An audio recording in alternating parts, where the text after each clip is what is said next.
Fala pessoal aqui do canal, aqui é o Reidson Matos, seu sócio da internet, economista, estrategista de investimentos. Estou gravando esse vídeo na tarde de terça-feira para falar, para comentar os resultados da PagMenos, empresa que divulgou números na noite de ontem, e a ação teve uma queda de 3,5% no mercado, ao longo desse pregão. E o que eu posso falar sobre os resultados, Eu acho que é bem interessante, olhar números, olhar um case como o que a gente viu nesse caso da PagMenos, porque isso faz nos lembrar que existe uma diferença bem grande, quando a gente fala de dados que são, na verdade, sobre a realidade de diferentes visões sobre balanços, sobre demonstrativos financeiros. Por quê? Existe a perspectiva da receita, que é um dado contábil, onde a gente usa o conceito de equivalência, ou seja, se eu faço uma venda nesse exato momento, então a venda ela é computada no balanço para esse dado período em que eu faço a venda, ou seja, se eu faço uma venda em setembro, a venda ela é computada no terceiro tri. Só que isso não quer dizer que eu vou receber o dinheiro no terceiro tri. Esse é o ponto, porque alguns modelos de negócio eles podem ter um fluxo de caixa que é muito mais distoante da realidade da receita do que alguns outros. E eu acho que exatamente isso explica o porquê que a ação da PagMenos reagiu tão mal ao longo desse dia. Então, se você gosta desse conteúdo e caiu aqui de paraquedas, meu amigo, eu já te peço, se inscreve nesse canal, me ajuda a alcançar os 1000 inscritos, estou logo lá, porque eu sei que isso não vai te custar nada, mas para mim vai me manter vivo aqui na plataforma, vai ajudar o algoritmo a recomendar o nosso conteúdo e principalmente fortalecer aqui a nossa comunidade. Eu sou o Reidson Matos, seu sócio da internet, seu melhor amigo e investidor. Então vamos lá. A ideia é que os resultados da PagMenos, eles foram resultados robustos quando a gente olha as vendas, quando a gente olha o resultado na DRE, que mostra justamente a visão da equivalência, E aí, só dando um pente fino em cima dos números, nós tivemos aqui no terceiro tri de 25 uma receita bruta de 4,14 bilhões, o lucro bruto de 2,25 bilhões, uma margem de contribuição de 366 milhões e o EBITDA ajustado de 260,1 milhões, um lucro líquido de 80,6 milhões. Se a gente olha a base de crescimento, principalmente na ótica anual, foram dados, foram números que realmente tiveram um avanço bem significativo. Olhando aqui a receita ano a ano, cresceu 18%, isso é muito acima da inflação do período, que mostra que além de preços, a gente também teve ganhos de volume. É claro que a PagMenos ela é uma tese, um case, uma empresa que tem crescido organicamente,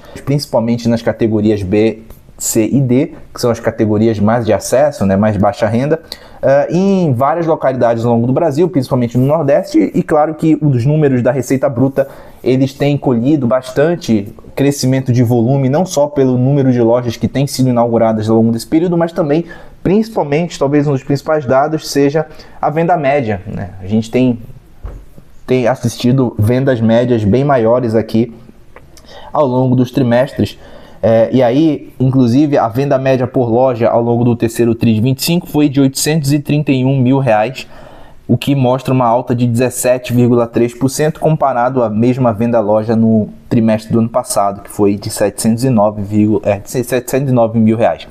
Ou seja, as lojas têm sido mais eficientes, têm vendido mais, o portfólio de lojas tem crescido e o volume de pacotes, o volume de unidades vendidas também tem crescido, embora inclusive em uma velocidade até acima do repasse de preços, e eu acho isso importante porque mostra que é uma tese muito clara de crescimento, sobretudo de crescimento orgânico, em uma base, e dentro de uma rede que tende a ter um market share muito grande nas suas principais regiões.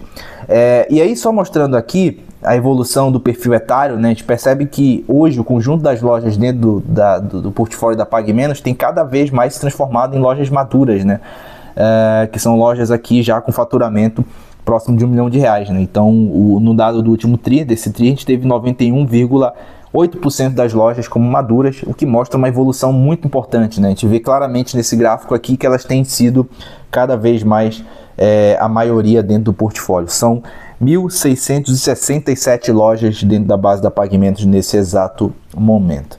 Bom, olhando tudo isso, né, e aí trazendo um pouco de cor, né, para os números, por que o mercado ele reagiu mal diante de tudo isso, né? Se a gente olha, por exemplo, a margem de contribuição, acho que o trimestre foi bastante emblemático olhando esse indicador, né? Ele não só teve um crescimento muito forte, o que ajudou ali no EBITDA consolidado, mas também teve ganho de margem. A gente teve uma margem bastante robusta que inclusive ajudou aqui a empresa a ter um lucro líquido de uma margem bastante alta, olhando o seu histórico, de 1,9%. Claro, é uma margem baixa, mas a gente está falando de um varejo, né? Então, varejo, ele essencialmente é um business de giro e essencialmente é um business em que as margens são menores, né? Porque você ganha com o crescimento do volume. E aí, os 80,6 milhões teve uma margem de 1,9 pontos percentuais, o que aumenta 0,4 pontos percentuais na comparação anual. Portanto, foi sim um resultado muito bom quando a gente olha a DRE, né? Quando a gente olha os indicadores operacionais, indicadores de fatos da operação do dia a dia. Porém, eu quero mostrar aqui essa outra visão, que é a visão do fluxo de caixa gerencial, né? Onde a gente, na verdade, tem uma realidade totalmente diferente, né? Que o contexto em si ele se altera. Por quê? Olhando aqui o dado do terceiro TRI de 25, a gente vê que a empresa ela gerou 48,2 milhões de caixa operacional. Ou seja, de tudo aquilo que ela vendeu, de tudo aquilo que ela pagou, de tudo aquilo que ela investiu, olhando a operação em si, ela gerou 48,2, portanto é um saldo positivo, que mostra que a empresa, a operação dela é eficiente. Só que se a gente olha isso em comparação com o ano passado, o número era de 305,2 milhões, ou seja, tivemos aqui uma baixa significativa na geração de caixa operacional. E quem que foi os responsáveis por essa queima de caixa? Foram dois, na verdade, principalmente foi o contas a receber, que sai de uma queima de 8,9 para 119,6 milhões no período, e de estoques, que sai de 167,8 milhões para 151 milhões no terceiro TRI de 25. Ou seja, a linha de estoques e contas a receber foram das duas principais contas que explicam o porquê que a geração de caixa operacional do terceiro TRI foi tão diferente do que a gente assistiu no lucro líquido, né? Então, se a empresa deu 80,8 milhões de lucro líquido, ela consegue dar apenas 48,2 milhões de fluxo de caixa operacional. E aí você junta isso com, né, os investimentos feitos em capital, né, investimentos físicos, principalmente em inauguração de novas lojas, a gente tem uma queima de caixa, né, um fluxo de caixa de investimentos de 71,4 milhões, tá? O que simboliza uma geração livre de caixa negativa no período. Então, eu acho que, bom, a gente já consegue meio que dar um diagnóstico do que aconteceu com o resultado da Pagamentos, né? Se a gente olha, por exemplo, uma análise vertical da alocação de capital da empresa ao longo dos trimestres, e aí olhando inclusive o balanço, acho que fica bem nítido que a empresa ela tem reforçado o capital de giro nos últimos anos. A gente tem visto inclusive o ativo circulante da empresa, que era por volta de 49% um ano atrás, agora está acima de 50%, ou seja, ela reforça o capital de giro, ela melhora a qualidade desse capital de giro, só que com um custo, que é um custo do prazo médio de recebimento, né? Então, o prazo médio de recebimento da empresa, ela se alongou ao longo desse trimestre. Inclusive, aqui ela traz esse dado, né? Gerencialmente, a empresa ela calcula o ciclo operacional, né? O ciclo caixa operacional em dias de 58 dias para receber no terceiro TRI de 25. Isso é 7 dias a mais comparado ano a ano. E isso tem uma função, né? Isso tem função não só do posicionamento da marca, de abrir lojas em regiões onde há uma concentração de categorias B, C e D de renda, né, categorias com mais baixa renda, mas também tem a ver com o próprio mix de produtos que foram mais endereçados ao longo desses períodos, que eram produtos em que você financia mais o teu cliente, né, você posterga mais prazos de pagamento, você vende mais a prazo. Isso aqui tem uma influência no teu custo, no custo caixa, né? Tem influência aqui no teu no teu contas a receber. Agora, para quem assistiu o meu vídeo anterior sobre a Pague Menos, que eu fiz inclusive no Investor Day da empresa, viu que ela tem, né, uma meta ou uma estratégia de longo prazo de focar muito em clientes que são clientes com necessidades mais recorrentes de saúde, né, que são aquelas pessoas que realmente têm doenças mais crônicas, que precisam, né, adquirir medicamentos constantes e que, por consequência, geram mais receita dentro desse business, né? E geralmente para esse tipo de cliente, né, para esse tipo de estratégia, você acaba tendo uma necessidade maior de capital de giro, principalmente olhando contas a receber. Por quê? O ticket médio desses medicamentos tende a ser mais alto e a população é bem mais distribuída ao longo das classes sociais aqui no Brasil, e a Pague Menos, que tem uma intensidade maior nas classes mais baixas, acaba tendo que arcar com esse financiamento, né? Então atendendo um público que tem uma necessidade maior de você necessitar financiar essa venda. E aí, obviamente, que a estrutura de caixa de longo prazo, né, estruturalmente, ela tende a se tornar um pouco mais deficitária, né, no sentido de que a empresa ela vai necessitar manter esse contas a receber, esse prazo médio de recebimento maior. O que eu acho disso tudo, tá? Eu acho que a visão gerencial da empresa versus aquilo que ela faz de fluxo de caixa gerou uma divergência muito grande no trimestre. Tá? Se a gente olha, por exemplo, o quanto que a empresa ela gerou de caixa operacional, de caixa livre, versus o quanto que ela fez de EBITDA, fica um número bem distante, tá? Inclusive, deixa eu só ver aqui quanto que eu calculei, mas fica na margem aqui de menos de 40%, inclusive, tá? E eu acho que isso aqui traz uma preocupação grande, principalmente para o investidor institucional, porque, né, aquela máxima de que existem duas visões dentro da contabilidade, né? A visão da receita, né, que é o que eu contabilizo no exato momento em que eu faço a venda, em que eu hago o faturamento, e a visão do fluxo de caixa, né, que é uma visão que leva em consideração entradas e saídas que não necessariamente acontecem no mesmo prazo. Eu acho que isso aqui pode sim gerar uma preocupação e pode ser o fator que fez as ações caírem nesse exato dia. Por quê? Porque se você considerasse só a DRE, só o crescimento, só os números, só o resultado final, o top line, o lucro líquido, o resultado da Pague Menos foi espetacular, pessoal. E realmente espetacular.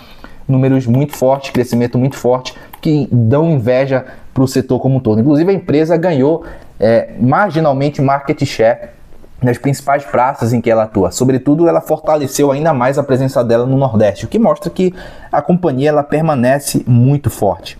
Tô tentando achar aqui o cálculo que eu fiz. Tá aqui, achei. Então, se você olha, por exemplo, deixa eu só ver se isso aqui tá certo. Se você olha, por exemplo, a geração operacional de caixa, tá? Então, não leva em consideração o fluxo de caixa de investimento. Só o que a operação gerou, que foi de 48,2 milhões, tá? Isso aqui foi a geração operacional de caixa. Se você contrapõe isso com o EBITDA ajustado, que a empresa ela divulga, de 260 milhões, você percebe que a empresa, dos 260 milhões, apenas 18,5% desse EBITDA foram convertidos em caixa. Ou seja, o valor, né, a gente percebe que o valor da empresa está começando a ser mais longo, né? Ou seja, ela está começando a ser muito mais... ampliando muito o seu ciclo operacional, que pode ser um detrator de valor, em um contexto em que você precisa financiar mais a sua operação.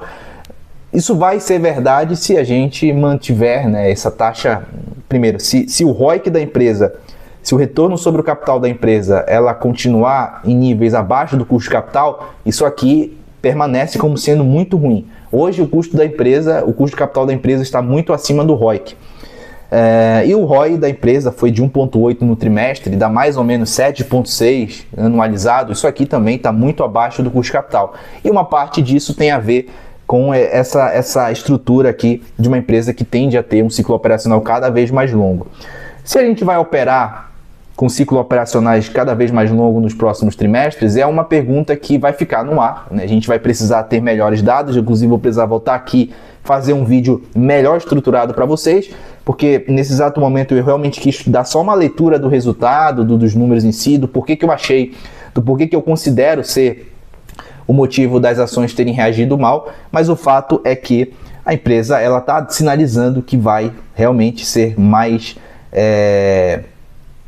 agressiva em investimentos, sobretudo investimento em capital de giro para os próximos trimestres. Isso aqui, para alguns investidores, pode simbolizar talvez resultados não tão condizentes com a realidade, né? Ou seja, cada vez mais o EBITDA crescendo muito, então a DRE mostrando um número, só que a geração de caixa mostrando um número totalmente diferente, né? E quando esses dois números não se casam, aí a gente tem desconfiança, que é um sentimento ruim para um investimento, para uma ação.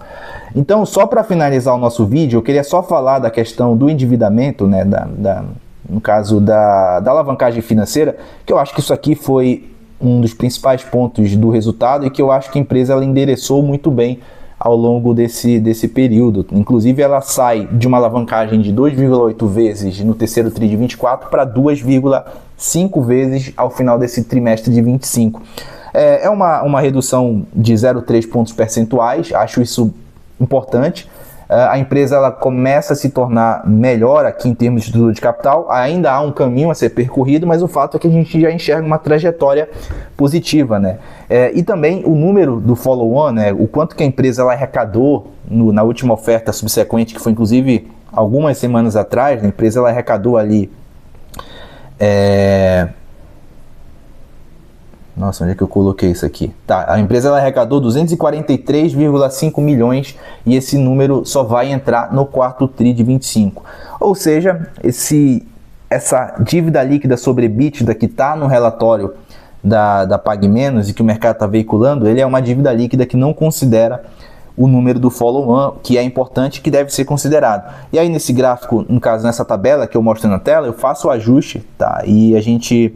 fazendo o ajuste aqui com o número, com o que a empresa recebeu na oferta de ações, a gente chega numa alavancagem de 2,2 vezes. Ou seja, a empresa ela começa a caminhar para 2 vezes EBITDA, para 2 vezes dívida líquida EBITDA, o que pode começar a simbolizar uma melhor estrutura de capital para PagMenos. E aí, né, olhando inclusive uma redução dos juros nos próximos meses, isso aqui pode melhorar a circulação, principalmente a relação entre resultados contábeis e resultados financeiros, né? Se a gente tiver uma menor queima de caixa oriundo de despesas financeiras menores, no caso.